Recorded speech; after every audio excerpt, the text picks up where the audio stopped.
أعوذ بالله من الشيطان الرجيم. بسم الله الرحمن الرحيم. إن المتقين في جنات ونعيم فاكهين بما آتاهم ربهم ووقاهم ربهم عذاب الجحيم. كلوا واشربوا هنيئا بما كنتم تعملون متكئين على سرر مصفوفة وزوجناهم بحور عين. والذين آمنوا واتبعتهم ذريتهم بإيمان ألحقنا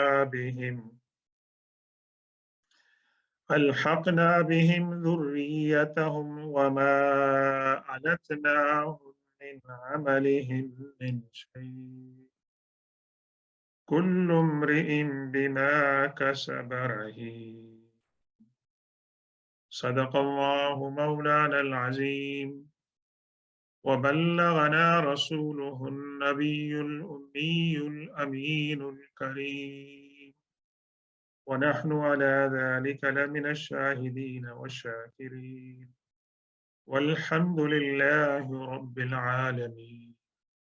السلام علیکم ورحمۃ اللہ تعالی وبرکاتہ۔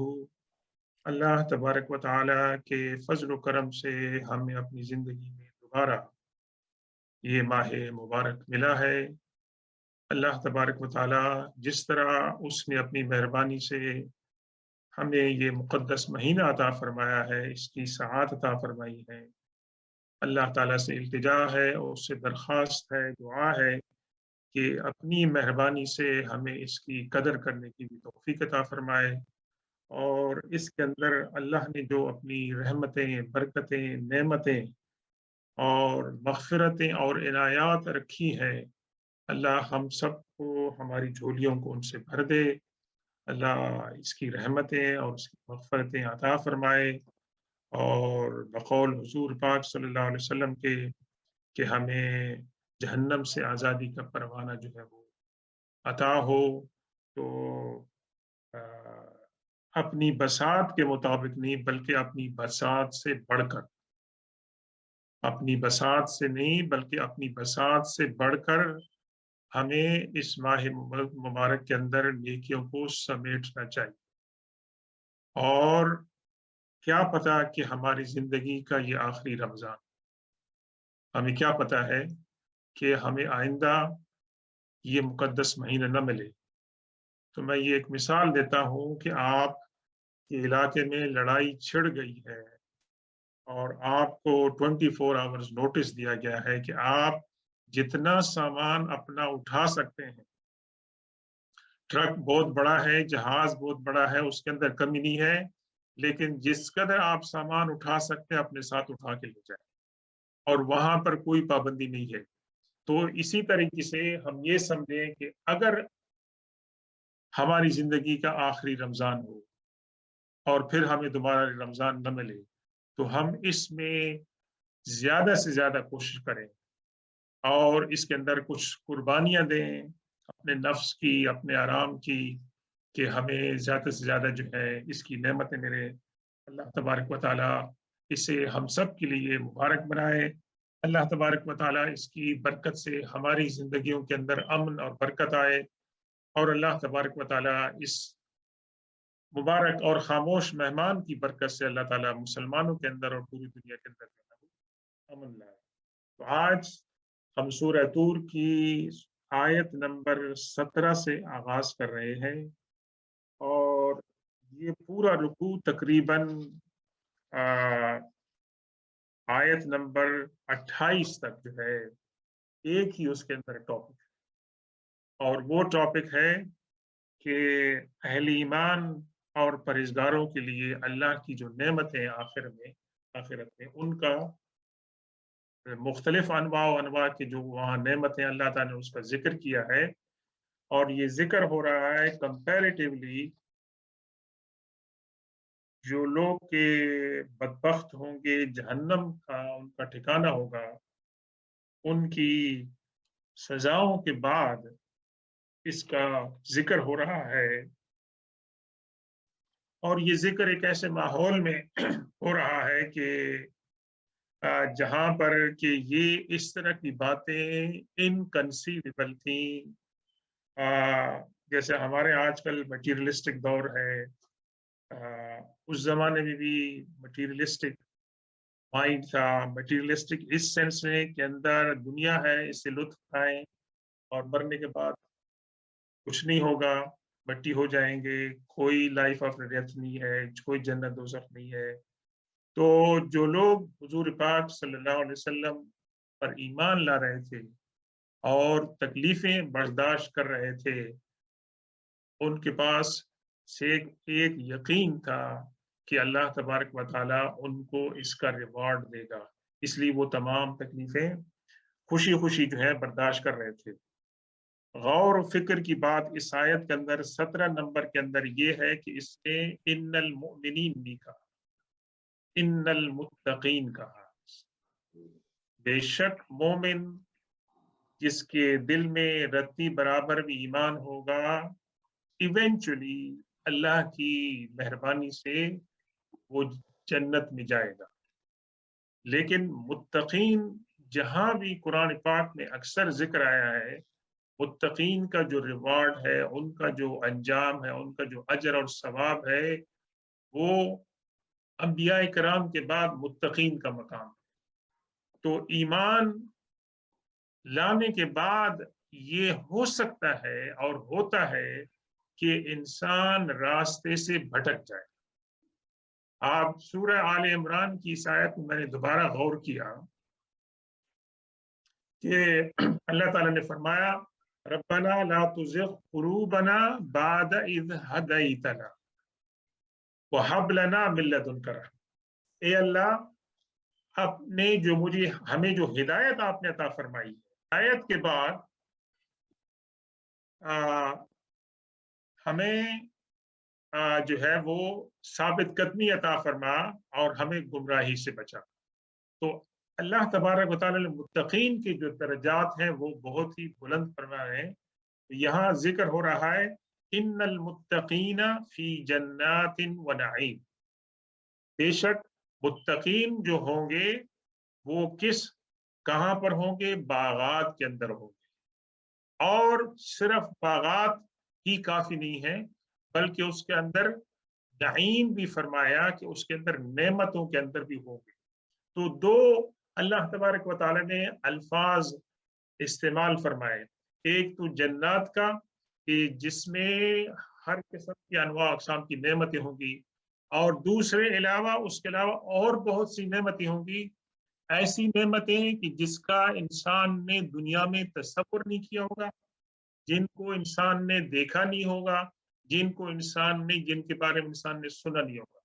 لیکن نعیم جنرل ہے، مطلب ہے کہ بہت ساری نعمتیں اللہ تبارک و تعالی متقین کو جو ہے وہ عطا فرمائے گا۔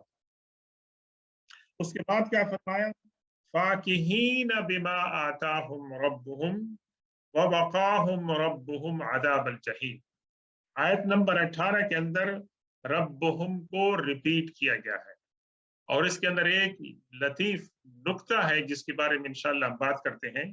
فاکہین کے معنی ہے کہ لطف اندوز ہونا، they will be enjoying، مطلب یہ کہ وہ ان نعمتوں سے لطف اندوز ہوں گے۔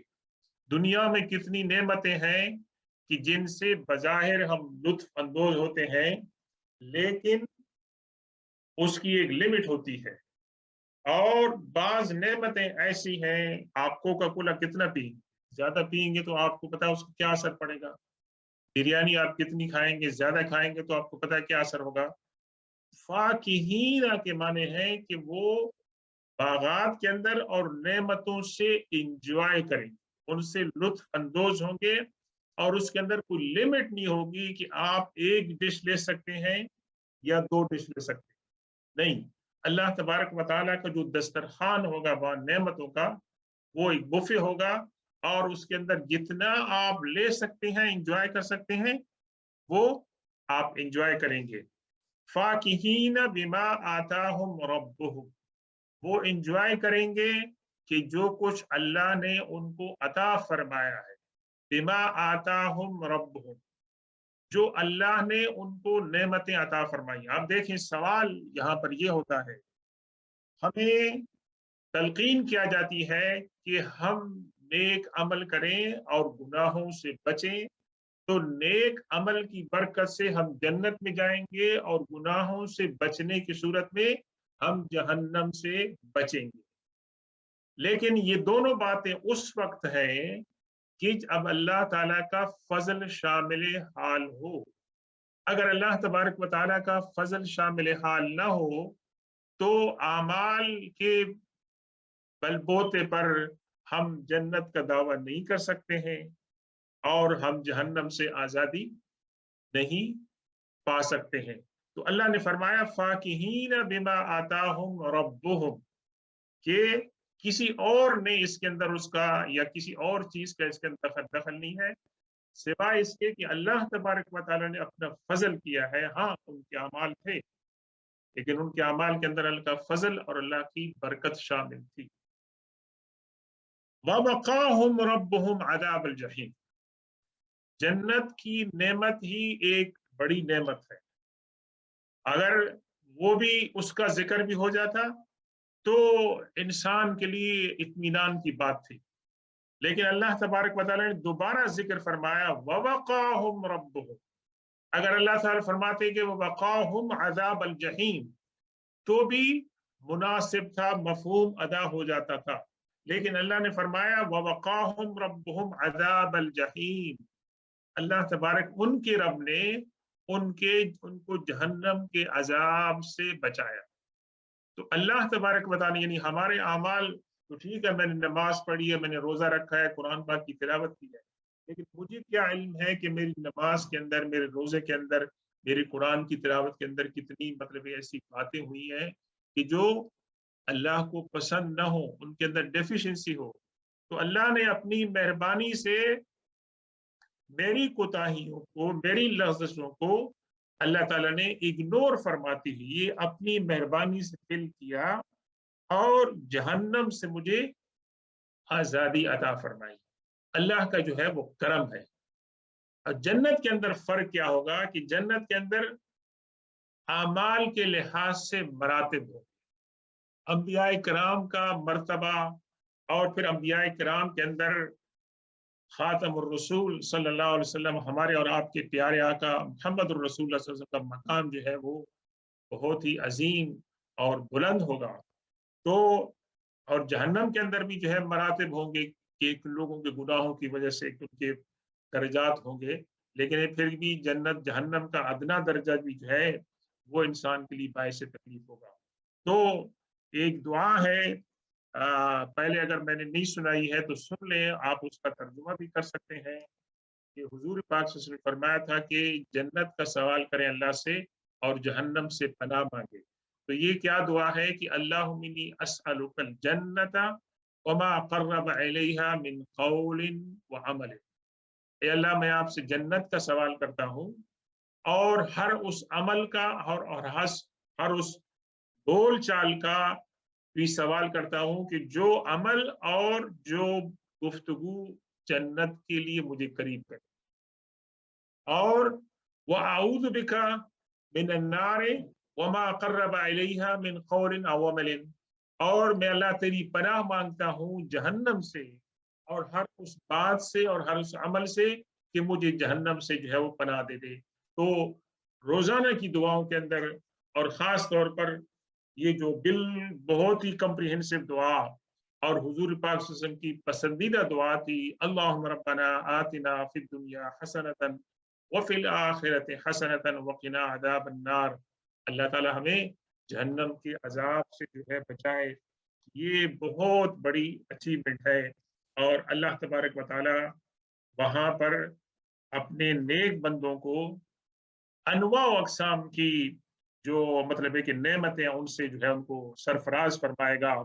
اس کے اندر جو ہے ان کے رہنے کی جگہ ہوں گی، ان کی بیٹھنے کی جگہ ہوں گی، ان کے لباس ہوں گے، ان کے کھانے پینے کے برتن ہوں گے، انواع و اقسام کے کھانے ہوں گے اور مشروبات ہوں گے۔ یہ تمام کی تمام نعمتیں اللہ تعالیٰ وہاں پر متقین کو عطا فرمائے گا، اور اللہ تبارک و تعالیٰ ہمیں اور آپ کو اور سب کو جو ہے ان خوش نصیبوں کے اندر شامل فرمائے کہ ہمیں بھی اللہ تبارک و تعالیٰ وہ مقامات اور وہ انعامات جو ہے وہ عطا فرمائے۔ تو اللہ تعالیٰ نے ان کو کیا فرمایا؟ فاکہین، وہ اس کو انجوائے کریں گے اور اس کے اندر ان کو کوئی پرابلم نہیں ہوگا، اور جہنم سے اللہ تعالیٰ نے ان کو آزادی عطا فرمائی ہوگی۔ کلو واشربو ہنیئا بما کنتم تعملون، کھاؤ اور پیو، ہنیئا کے معنی ہے آسانی کے ساتھ، بغیر کسی تکلیف کے، اور یہ برکت ہے اس کی کہ جو تم دنیا میں کام کرتے تھے اس کا صلہ ہے کہ نیک اعمال کی بدولت اللہ تبارک و تعالیٰ نے یہ صلہ عطا فرمایا۔ ہنی ان سے کیا مراد ہے؟ ہنی ان سے مراد یہ ہے کہ جب آپ کھانا کھا رہے ہیں تو اس کو ایزیلی آپ سویلو کریں، کھانا کھاتے وقت آپ کو کوئی تکلیف نہ ہو، کھانا کھاتے وقت آپ کو کوئی تکلیف نہ ہو، کوئی مشقت نہ ہو، اور دوسری بات یہ ہے کہ جتنا بھی کھائیں اور جو بھی کھائیں آپ کو کوئی سائیڈ ایفیکٹ نہ ہو، آپ کو اس کی وجہ سے کوئی تکلیف نہ ہو۔ یعنی ان سے مراد یہ ہے کہ انسان جب مسلمان جنتی وہاں کھانا کھائیں گے تو ان کو کسی قسم کی تکلیف نہیں ہوگی، کھانے جو ہے دنیاوی نعمتوں کے مقابلے میں ان کے اندر کوئی سائیڈ ایفیکٹ نہیں ہوگا، اس کے اندر کوئی تکلیف نہیں ہوگا، اس کے کھانے کی وجہ سے غنودگی اور نشہ جو ہے وہ نہیں آئے گا، بلکہ وہ پاکیزہ کھانے ہوں گے، ہر قسم کے ایسے کھانے کہ جس کی وجہ سے انسان کوئی تکلیف جو ہے وہ نہیں پہنچ سکتی ہے۔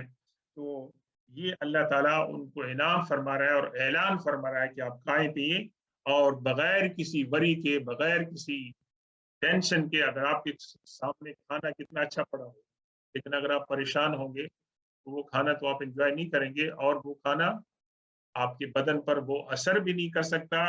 ہمیں ڈاکٹر صاحبان یہاں بیٹھے ہیں کہ جو اس کا ایفیکٹ ہونا چاہیے، تو یہ یعنی نفسیاتی طور پر بھی اللہ تبارک و تعالیٰ ان کو ایسا ماحول عطا فرمائیں گے کہ ان کو نعمتوں سے لطف اندوز ہوتے وقت کوئی تکلیف نہیں ہو۔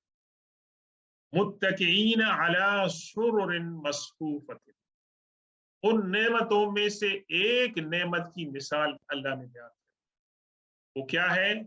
اور اس سے پتہ چلتا ہے کہ وہاں ان کا مقام اور کتنا ہوگا کہ جب آپ اپنے گارڈن کے اندر اچھے مطلب ہے کہ صوفے وہاں لگے اور اس کے اوپر آپ بیٹھے ہوں اور وہاں ریسٹ کر رہے ہوں، اور سامنے منظر سینری بھی خوبصورت ہو، اور آپ وہاں کھانا کھا رہے ہیں اور انجوائے کر رہے ہو، تو کیسے محسوس ہوگا؟ تو متکئینہ کے معنی ہے مین ریسٹ، تکیہ لگائی ہوئی ہے، علی سرر، اور سرر جمع ہے سریر کی، جس کے معنی ہیں پلنگ کے ہیں، جس کے معنی ہیں تخت کے ہیں، جس کے اوپر کہ انسان کوچ ہے جس کے اوپر انسان بیٹھ کے آرام کر سکے، علی سرر مصفوفۃ، ان کو اس طرح لائن میں لگایا ہوگا کہ لوگ آمنے سامنے بیٹھ کے اپنی فیملی والوں کے ساتھ، اپنے دوستوں کے ساتھ، اور ان کے جو وہاں پر مطلب ہے کہ پڑوسی ہوں گے، ہم نشین ہوں گے، وہاں پر وہ ان تمام نعمتوں سے انجوائے کریں گے اور ایک دوسرے کو دیکھیں گے سامنے، یعنی کہ ایک کی پیٹھ ادھر ہوگی، دوسری کا رخ مصفوفتن، ان کو بچھایا جائے گا اور ان کو اسٹے کیا جائے گا اس طرح کہ وہ ایک دوسرے کے سامنے ہوں گے۔ اور قرآن میں یہ موضوع ایک دو مقامات پر وہاں بھی بیان ہوا ہے۔ وَزَوَّجْنَاهُمْ بِحُورٍ عِينٍ، اور اللہ تعالیٰ فرماتے ہیں کہ ہم پیئر کر دیں گے، ہم ان کے اندر ان کو ملا دیں گے حور عین کے ساتھ، خوبصورت جو خواتین ہوں گی جن کو اللہ تعالیٰ پیدا فرمائے گا وہاں پر۔ وہ دنیا والی جو بیویاں مردوں کے ساتھ ہوں گی وہ تو ہوں گی، لیکن حور عین جو ہے یہ دنیا کی پیدائش نہیں ہوگی بلکہ جنت کے اندر ہوگی. اللہ تبارک و تعالیٰ ان کو وہ نیک اور صالح اور خوبصورت بیویاں جو ہیں ان کو عطا فرمائے گا. یہ انعامات ہیں اور ان کا ذکر ہو رہا ہے اس دور میں، جاہلیت کے دور میں، کہ جہاں پر ان چیزوں کا تصور نہیں تھا اور ان باتوں کے سن کر مشرکین اور مخالفین حضور پاک صلی اللہ علیہ وسلم اور مسلمانوں کا مذاق اڑاتے. تو اللہ تعالیٰ نے یہ ان کو وہاں پر تسلی دی. اور ایک مسلمان کو جب اللہ کی طرف سے، قرآن کی طرف سے، اللہ کے رسول صلی اللہ علیہ وسلم کی زبان مبارک سے یہ بات مل جائے تو اس کے لیے یہ بات کافی اطمینان کی. وہ مزید دلائل اور مزید سوالات جو ہیں وہ نہیں کرتے. والذین آمنوا واتبعتهم ذریتهم بإیمان الحقنا بهم ذریتهم وما علتناهم من عملهم من شيء كل امرئ بما كسب رهین.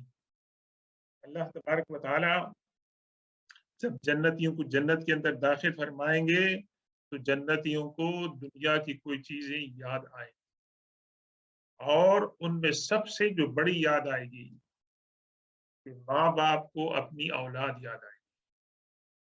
اور وہ جب دیکھیں گے کہ ہم تو جنت کے اندر ہیں، ہماری اولاد کہاں پر، تو یہ ایک پریشانی ہوگی، ایک فکر ہوگی جو ان کو لاحق ہوگی.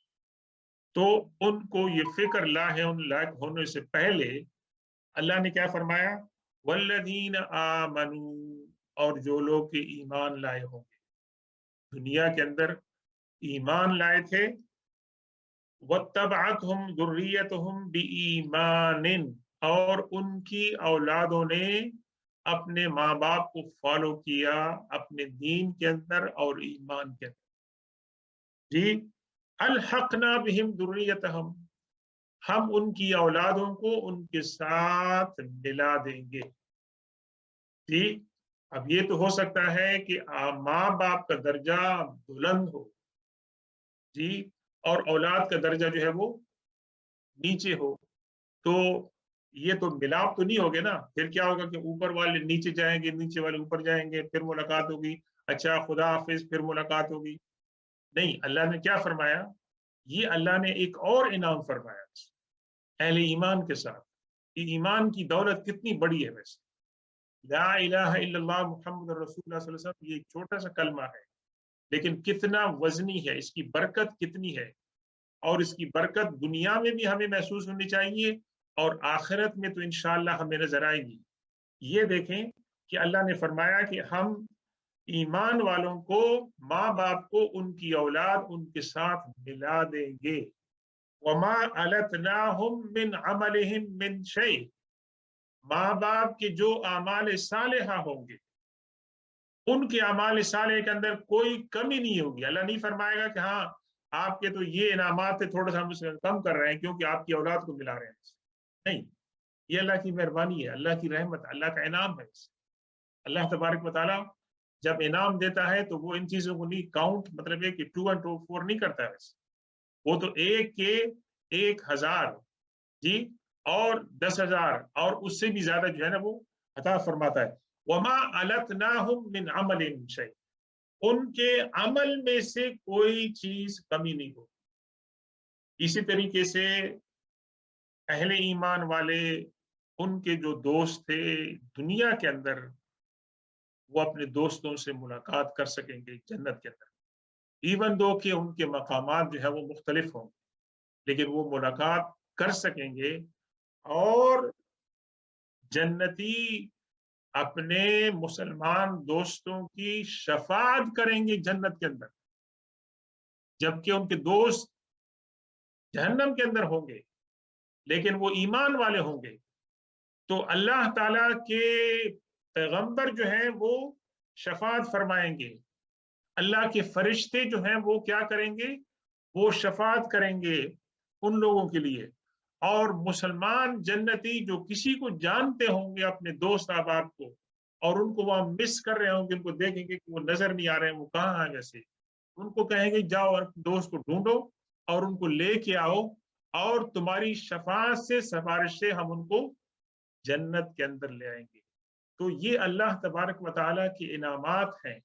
قرآن نے کہا ہے کہ ایسے انعامات ہیں کہ جن کو انسان کی آنکھوں نے نہیں دیکھا، جن کی انسان کے کانوں نے نہیں سنا، جو انسان کے وہم و گمان بھی نہیں۔ اللہ تعالیٰ کتنا مہربان ہے، کتنا کریم ہے۔ اب یہ انعامات کی باتیں سن کر تو مجھے اللہ کے سامنے اور زیادہ ہمبل ہونا چاہیے، اور زیادہ جھکنا چاہیے کہ اللہ تبارک و تعالیٰ مجھے انعامات کا مستحق بنائے۔ اور انشاءاللہ امت مسلمہ، حضور پاک صلی اللہ علیہ وسلم نے فرمایا کہ ہر نبی کو اللہ تعالیٰ نے ایک خاص دعا عطا فرمائی کہ وہ دعا کریں گے تو ان کی دعا قبول ہوگی۔ آپ نے فرمایا ہر نبی نے اس دعا کو دنیا میں استعمال کر لیا، لیکن میں نے اس دعا کو ڈیلے کر دیا ہے کہ میں قیامت والے دن اپنی امت کے لیے استعمال کروں۔ اور حضور پاک صلی اللہ علیہ وسلم آئیں گے، تشریف لائیں گے اور امت کو جہنم کے ساتھ، جہنم سے جو ہے وہ نکالیں گے۔ تو ہمارا کتنا بڑا اعزاز ہے کہ ہم کس نبی کی امت میں سے ہیں، پھر بھی ہم اس نبی کا احترام نہیں کرتے ہیں، اس کی تعلیمات پر عمل نہیں کرتے ہیں، اس کی تعلیمات کو فالو نہیں کرتے ہیں۔ تو ہمیں شکر ادا کرنا چاہیے، اور اس شکریہ کا طریقہ کیا ہے کہ ہم اللہ اور اس کے رسول صلی اللہ علیہ وسلم کی تعلیمات کو جو ہے ان پر عمل کریں۔ اللہ تعالی ہمیں ان کی نعمتوں کا مستحق بنائے۔ کل امرئ بما کسب رہین۔ اب یہ جو 3 الفاظ ہیں، 4 الفاظ، ان کے اندر ایک بہت بڑا مضمون بیان ہے۔ اس کے اندر بہت بڑے سوالات اٹھے کہ جو بھی جائے گا مومن اپنی اولاد کو جہنم سے نکال کے لے آئے گا، تو اولاد نے اگر غلط کام کیے ہوں گے تو کیا ہوگا؟ ویسے اس کا جواب یہاں پر دیا ہے۔ ٹھیک، ہم حدیث پاک میں کیا پڑھتے ہیں؟ حدیث پاک میں یہ پڑھتے ہیں کہ نیک اولاد اور ان کی دعاؤں اور نیک اعمال کی بدولت مرحوم والدین کو عالم برزخ میں اور جنت میں ان کا مقام بلند ہوگا، اور وہ پوچھیں گے کہ یا اللہ یہ نعمت کہاں سے آئی ہے؟ ان کو جواب دیں گے کہ آپ کی نیک اولاد نے آپ کے لیے دعا کی۔ اب یہ دوسرے ادر وے راؤنڈ ہے کہ وہاں ماں باپ جو ہیں ان کو نکالیں گے، لیکن اللہ تعالیٰ نے جواب کیا دیا؟ کل امرئ، every human being is tied to what they have earned in this world۔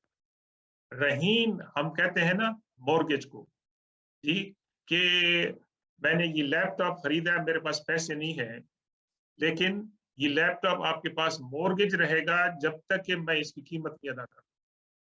تو اللہ تبارک و تعالیٰ نے ہمیں جو دیکھنے کے لیے آنکھیں عطا فرمائی، سننے کے لیے کان عطا فرمائے ہیں، دماغ عطا فرمایا ہے، اور اللہ تعالیٰ نے ہمیں صلاحیت عطا فرمائی ہے کہ ہم فرق کریں کہ یہ مٹھائی ہے اور یہ زہر ہے۔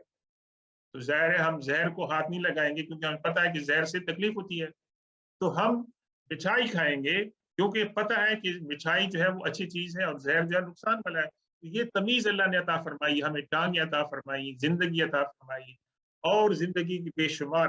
تو یہ تمام کی تمام نعمتیں یہ کیا ہیں؟ یہ ٹائڈ ہے کس کے ساتھ؟ کہ ہمارا نفس اللہ کے پاس ہے، گروی رکھا ہوا ہے، اور ان کے بارے میں اللہ تعالیٰ قیامت والے دن سوال کرے گا کہ میں نے آپ کو آنکھیں دی تھی، میں نے آپ کو زبان دی تھی، میں نے آپ کو عقل دی تھی، خوبصورتی عطا فرمائی تھی، جسم عطا فرمایا تھا، ان کا آپ نے کیا کیا؟ ان کو کیسے آپ نے یوز کیا؟ ویسے اور ان کے یوز اور مس یوز کی بنیاد پر جو ہے نا ہمارے اعمال کا جو ہے وہاں پر نتیجہ سامنے آئے گا۔ تو کل امرئ بما کسب رہین سے مراد یہ ہے کہ وہ کہ اولاد جو ہے ان کے اعمال میچ نہیں کریں گے ماں باپ کے ساتھ، لیکن چونکہ اللہ کا اصول ہے کہ من يعمل مثقال ذرة خيرا يرى ومن يعمل مثقال ذرة شرا يرى، کہ جس کسی نے رتی برابر بھی نیکی کی ہوگی اس کو وہ ملے گی، اور جس کسی نے رتی برابر بھی گناہ کیا ہوگا وہ اس کو دیکھے گا۔ تو یہ پرنسپل تو اللہ تعالیٰ کا وہاں چلے گا، لیکن اللہ تبارک و تعالیٰ ان ماں باپ کی دعا سے ان کو جنت میں ان کے مرتبے پر لے آئے گا، ان کا مرتبہ بڑھا دے گا۔ بچوں کا، اولاد کا درجہ جو ہے وہ ماں باپ کی شفاعت سے بڑھ جائے گا، اور ماں باپ کے اعمال کے اندر جو ہے وہ کمی نہیں آئے گی۔ یعنی یہ نہیں کہ ماں باپ کو نیچے لے آئیں اور اولاد جو ہے نا وہ اسی درجے میں رہے، بلکہ ماں باپ کی دعا سے اور ان کی شفاعت سے ان کا درجہ جو ہے وہ بلند ہو جائے گا۔ جہاں تک کہ انڈیویجول رسپانسبلٹی ہے، اللہ معاف کرے اگر اولاد ایمان سے محروم ہوگی تو جو لوگ ایمان سے محروم ہوں گے ان کی شفاعت قابل ہوگی۔ جن کے پاس ایمان ہوگا ان کے لیے شفاعت جو ہے وہ قابل قبول ہوگی۔ یہ تو اللہ تبارک و تعالیٰ نے یعنی ملاپ کر دیا کن کا؟ ماں باپ کا اور پورے خاندان کا۔ تو اس جنت کی اور اس مقام کی وسعت کتنی ہوگی ماشاءاللہ، کہ جہاں پر پورے خاندان کے لوگ جو ہیں وہ اکٹھے ہوں گے ایمان کے اثر۔ اگر ایمان نہیں ہوگا تو پھر تو مطلب ہے کہ اکٹھا ہونا جو ہے نا محال ہوگا۔ وَأَمْدَدْنَاهُمْ بِفَاكِهَةٍ وَلَحْمٍ مِّمَّا يَشْتَهُونَ، اور ہم ان کو پہنچائیں گے، ہم ان کو سپلائی کریں گے، بِفَاكِهَةٍ پھل، وَلَحْمٍ اور گوشت، مِّمَّا يَشْتَهُونَ کہ جس کی وہ خواہش رکھیں گے، جس بات کی وہ خواہش رکھیں گے اللہ تبارک و تعالیٰ ان کو وہ نعمت عطا فرمائے گا۔ تو یہ پھل بھی جنت کے ہوں گے، دنیا کے نہیں ہوں گے، اور وہ گوشت جو ہوگا وہ بھی جنت کا ہوگا، وہ دنیا کا نہیں ہوگا۔ اللہ تبارک و تعالیٰ اپنی قدرت سے اس گوشت کو پیدا فرمائیں گے، کیونکہ جہاں قرآن کے اندر دودھ کی نہروں کا ذکر ہے، شراب کی نہروں کا ذکر ہے، اور صاف اور شفاف پانی کا ذکر ہے، شہد کی نہروں کا ذکر ہے، اس کے بارے میں ہمارے مفسرین کیا کہتے ہیں کہ اللہ تعالیٰ ان کو اپنی قدرت سے بنائے، اور ان کے اندر کوئی دنیاوی آمیزش بالکل نہیں ہوگی کہ وہ جو ہے نا خراب ہو جائے گا یا اس کو کوئی سائڈ افیکٹ۔ اسی طریقے سے اللہ تبارک و تعالیٰ کے لیے ناممکن نہیں ہوگا کہ اللہ تبارک و تعالیٰ ہر انواع و اقسام کے گوشت اور پھل جو ہیں ان کو پرووائڈ کرے گا۔ دونوں جو نعمتیں ہیں، پھل ہے اور گوشت ہے، یہ نیوٹریشس ہے اور انسان کی فیوریٹ جو ہے نا یہ غذا ہے، اور جو بھی وہ چاہیں گے۔ یتنازعون فیہا کأسا لا لغو فیہا ولا تأثیم، کاس کہتے ہیں کپ کو، جی، اور وہ کپ کہ جس کے اندر وہ پانی پئیں گے، شراب پئیں گے، مشروبات پئیں گے۔ یتنازع، تنازع کہتے ہیں جھگڑنے، اور تنازع کہتے ہیں نہ صرف جھگڑنے کو بلکہ چھینا جھپٹی کرنے کو، جی، کہ افطاری کا وقت ہے، ہر آدمی بھوک ہے، سارا دن کا روزہ رکھا ہوا ہے، ہر آدمی کہتا ہے مجھے فوراً پہلے طور پر ملے پیسے، اور اس کے اندر اگر کوئی زیادتی ہو جائے تو ہم کہتے ہیں کوئی بات نہیں کیونکہ میرا روزہ ہے، ہم دوسرے کو روزے کو محسوس کرتے ہیں۔ حالانکہ حضور صلی اللہ علیہ وسلم نے کیا فرمایا کہ رمضان مبارک کیا ہے؟ شہر المواسات، مواسات، ایک ہم کہتے ہیں مساوات، برابری، اس کا تھوڑا سا وہ اس کے اندر چینج کر دیں، مواسات، میم واو الف سین اور تا۔ تو مواسات کا معنی ہے کہ ہمدردی کرنا، آپ نے بھی روزہ رکھا ہے، میں نے بھی روزہ رکھا ہے، تو مطلب ہے کہ میری ذات تو کہتی ہے کہ جی آپ بعد میں پئیں، پہلے میں پئیں کیونکہ میرا روزہ مجھے لگا ہے، لیکن مواسات کا مطلب یہ ہے کہ نہیں، میں پہلے آپ کو پیش کرتا ہوں۔ اور میں اکثر سوچتا ہوں کہ جب افطار کے وقت جو لوگ کہ جنہوں نے روزہ رکھا ہوتا ہے وہ دوسروں کو سرو کر رہے ہوتے ہیں، اور وہ بعد میں کھاتے پیتے ہیں، پہلے دوسروں کو سرو کرتے ہیں۔ تو یہ مواسات کی جو ہے نا ایک تفسیر ہے، اس کی ایک مطلب ہے کہ عملی صورت ہے۔ تو اللہ نے کیا فرمایا؟ یتنازعون فیہا کاسا، وہ ایک دوسرے سے جو کپ ہوں گے اس کو چھینا چھپٹی نہیں کریں گے، اس کے اوپر لڑائی نہیں کریں گے، کیونکہ لڑائی جو ہے وہ دنیا کے اندر ہوتی ہے، جنت کے اندر کسی قسم کی ٹینشن، کسی قسم کی کلیش وہاں پر نہیں ہوگی کہ آپ اونچے درجے میں کیوں ہیں، میں نیچے درجے میں کیوں۔ لَتَنَازَعُونَ فِيهَا،